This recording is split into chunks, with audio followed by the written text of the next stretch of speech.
before the game, but the free throw disparity, you seem to be having conversations about that throughout the game. What did you see tonight, and I guess what was there tonight relative to the theme of the season? Well, you go into every game planning for the strengths of your opponent, and they've shot 1,000 more free throws than their opponents the last 2 years, and they're on track for another big differential this season. And we knew that if it ended up being that wide, it was going to be very hard to win. I was worried at halftime about it, but in the second half, our guys kept attacking, played with force, and the whistle came around for us, which was good to see, and it didn't create the type of gap that the Lakers are used to creating. And Shea, the three he hit with about 135 to go, it's almost the same shot, same stakes, same everything as the shot he hit Wednesday. We've talked endlessly about him trying to add that shot. I guess, what did you see tonight that made that more available? And I guess, what is it like seeing that shot, I guess, available late game? Well, he's worked hard on it, and he's got confidence in it.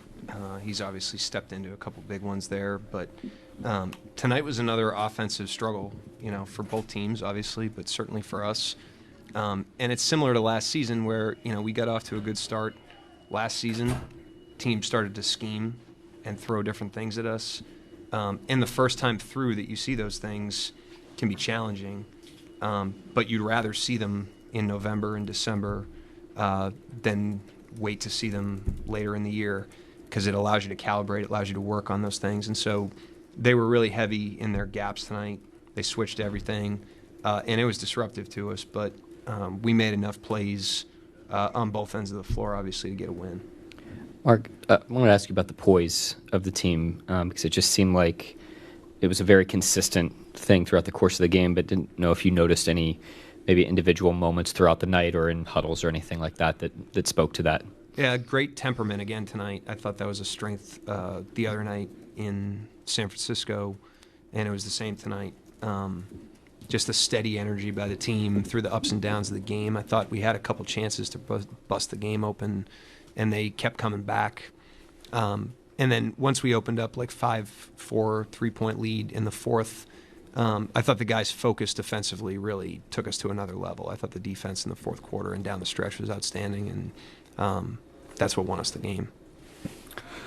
And Mark, we've seen so many Shea games where he's driving the basket and scoring efficiently, but what do you think is his secret sauce in being able to master that night in and night out? Well, I mean, his teammates deserve some credit for that with the way that we space and the way that we cut and the way we try to move the defense and the way that we roll out of pick and rolls and stuff like that. And then, I mean, he has a unique ability to play in tight space. He's got unbelievable skill with the ball. He's got unbelievable feet, and he's got an unbelievable knack for leveraging the defense's advantage against them.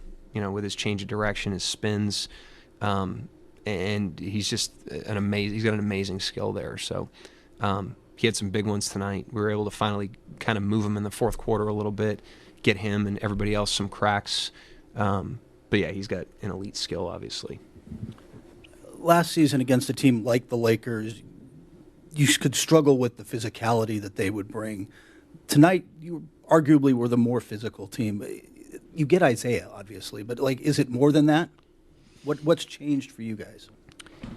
It's more than that. It's collective. I thought our physicality on the perimeter with closeouts, pressuring. Those guys can make shots, obviously. Reeves connect.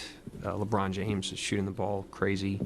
And so to play them tight and then to chest the next move is a physicality on the perimeter, which the guys have done a great job of all year. And then you can't not acknowledge Isaiah Hartenstein. He's able to play Davis head up. We can provide a little bit of help, whereas in the past that would be a matchup where we would be very reactive and we would send bodies to him, and that puts you in rotation and it gets you out of sorts on the glass. And so, he was a huge factor in our ability to do that tonight. For us to out-rebound that team, I don't know if we out-rebound them, but we had more offensive rebounds than they did by about double, is impressive, both ends of the floor. So that's a team thing.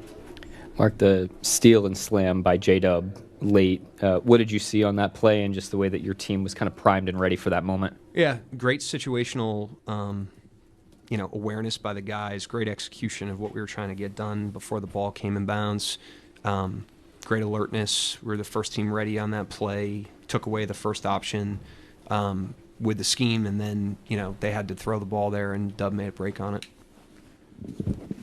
They kind of took the pain away from you guys for a little bit. What was it that allowed you guys to kind of get back to that and get your offense going? I thought you're exactly right. They were extremely aggressive in their help, especially in the initial gaps, one pass away. I mean, they were just leaving perimeter players. And then they did a good job once we moved it out of there when we did of kind of solving the puzzle from there. And then I thought in the fourth we did a good job of moving them around a little bit more. And getting some dual-sided action where it was harder to do that. And the guys made quick decisions. I just thought our overall pace in the second half, in the half court, was much better than it was in the first. I thought we kind of got lulled into their tempo of the game in the first half. You mentioned the offensive rebounds, not just the offensive rebounds, but tapping the ball out, not necessarily leading to offensive rebounds. What do you like about the effort tonight? Yeah, we want to go, and we went tonight. I thought we did a great job of getting, on the offensive glass and really not surrendering a ton in defensive transition. We had a couple plays where, the ball was just faster than us up the floor, and they made us pay. But otherwise, we were able to crash the glass and still not sacrifice too much in transition. 24 was the most LA scored in any quarter tonight. You had to be pleased with the defense. Yeah, really good. I thought great focus, great intensity, great physicality. We took on the individual challenges tonight. They play a really slow tempo. They play a lot of isolation. They just kind of overwhelm you with their personnel, and the force of their personnel. And we had our chest on them. We were good in our help. We were good in our rotations. And then when the ball came out, we won a lot of closeouts and made it difficult for them to capitalize. And so the guys exerted great effort on that end of the floor. Hey, Coach, this morning you talked about, earlier before the game started, you talked about SGA's ability to control his emotions. What are your thoughts on the way his way to keep his ability to keep his emotions under control during tough situations? Yeah, he's got an unbelievable temperament. Like I said before, for an NBA season, everybody wants to win. Every game is competitive. The games are emotional. There's a lot of runs. There's a lot of ups and downs.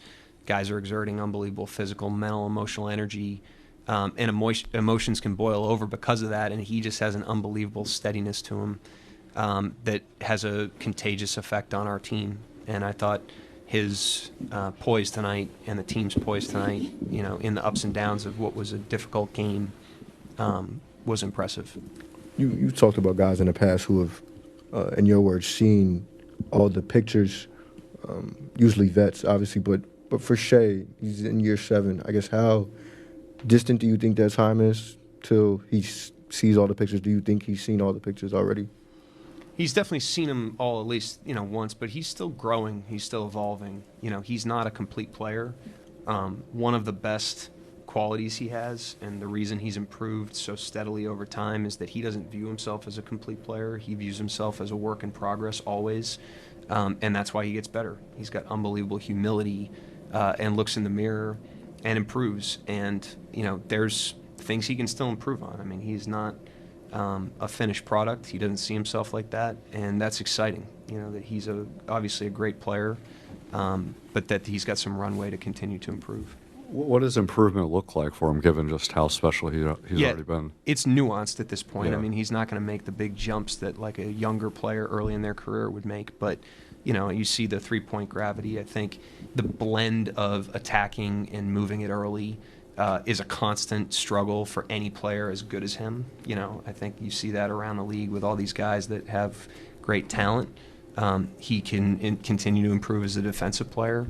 And the best thing about him is I can come up here and say that about him with full confidence that he believes the same thing, because he works like it and he acts like it. And that's a great testament to, like I said, his humility, his drive, and it has an unbelievable effect on our environment, our locker room. Anybody else? Go ahead, Daniel. Last one. Point differential, you guys trying to score at the end. Is that weird to you? Like trying to, because it might come back to matter finishing up that way. That wasn't my idea. I mean, the bench, those guys were losing their minds, and all of a sudden we bombed a 3 with 5 seconds left in an 8-point game. I'm still getting used to it. It wasn't, that was not. We did not talk about that. So that was from the locker room decision.